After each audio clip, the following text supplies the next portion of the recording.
Quelques jours sur notre bureau qui a attiré mon attention parce que je l'ai connu il y a très longtemps, je ne l'avais pas vu depuis longtemps et j'ai eu envie de le recevoir. On s'est connu en mai 68, mais vous le connaissez. Regardez cet extrait.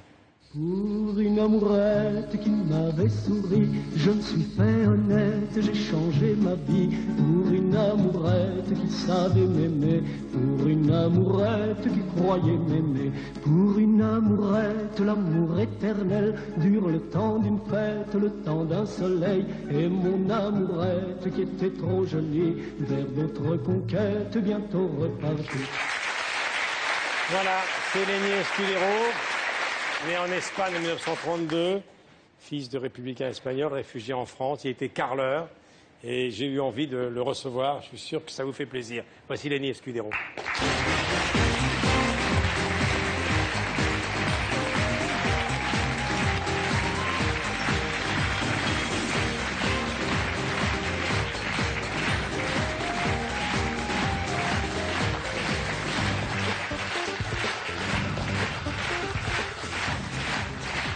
Voilà. Lenny, je suis ému de te recevoir parce que, oh là là, les souvenirs que j'ai avec toi. On est allé lancer des pavés en mai 68 tous les deux, tu te rends compte? Ça crée des liens, ça. Ça Et crée des bosses. Ah oui, oh là là. Alors, ton livre commence par ton arrivée à Paris en 52, tu as 19 ans. Tu te fais embaucher comme manœuvre terrassier. Tu habitais Belleville. Tu es naturalisé français peu de temps après. Tu vas faire le service militaire. Mais d'abord, parle-moi de la famille Escudero. Les Espagnols qui ont combattu Franco. D'où venais-tu? Alors, je suis né au Pays Basque, Oui. d'un père gitan, d'une mère marane. On avait tout ce qu'il fallait après à l'occupation pour y rester. Et mon petit père et ma petite mère ont fait toute la guerre. Moi, je ne peux pas dire que ce soit une chance, mais j'ai presque envie de dire que c'était une chance d'avoir vu mes parents dans des situations où ils risquaient leur vie pour nous défendre. Je les ai vus le fusil à la main se mettre devant nous pour nous défendre. C'est fantastique des souvenirs comme ça pour un môme. Alors, à 19 ans, Barclay, les débuts de la chanson. Je crois que c'est ta sœur qui te pousse un peu à aller voir les éditeurs. Oui, ouais, parce qu'étant môme, j'écrivais des... Des poèmes. Ben oui, quand on est môme, on dit que c'est des poèmes. C'est des vers de Mirliton, hein. Oui. C'est pas des poèmes. Ou alors il faut pas avoir lu Baudelaire. Voilà. Et ma sœur aînée, effectivement, elle disait, ça ferait des jolies chansons.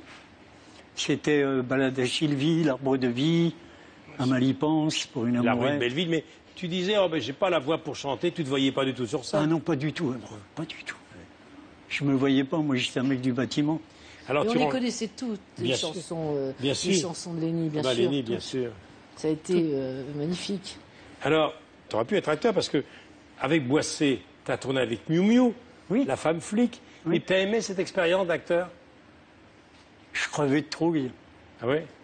Et puis, je suis un emmerdeur parce que je ne sais pas répéter. Parce que je ne peux pas refaire ce que je viens de faire.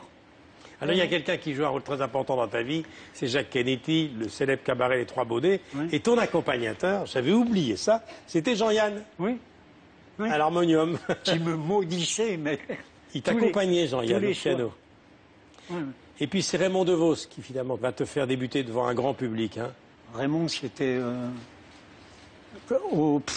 peut-être 8 jours après le début de la tournée, il me dit, écoute, dans le bâtiment, tu as appris ton métier? J'ai dit, bah oui, j'ai appris, oui. Ben, il me dit, ça aussi, c'est un métier, il faut apprendre. Et il me dit, écoute, je n'ai jamais vu quelqu'un entrer en scène ou en sortir comme toi. Il dit, c'est incroyable. Il dit, j'ai jamais vu ça.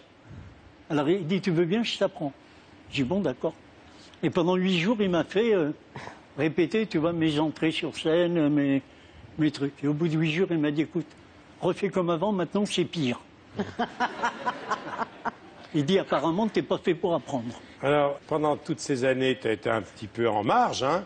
Tu as toujours fait ton métier en artisan. Et puis, le grand public t'a retrouvé il y a quelques années avec la tournée H-Tendre.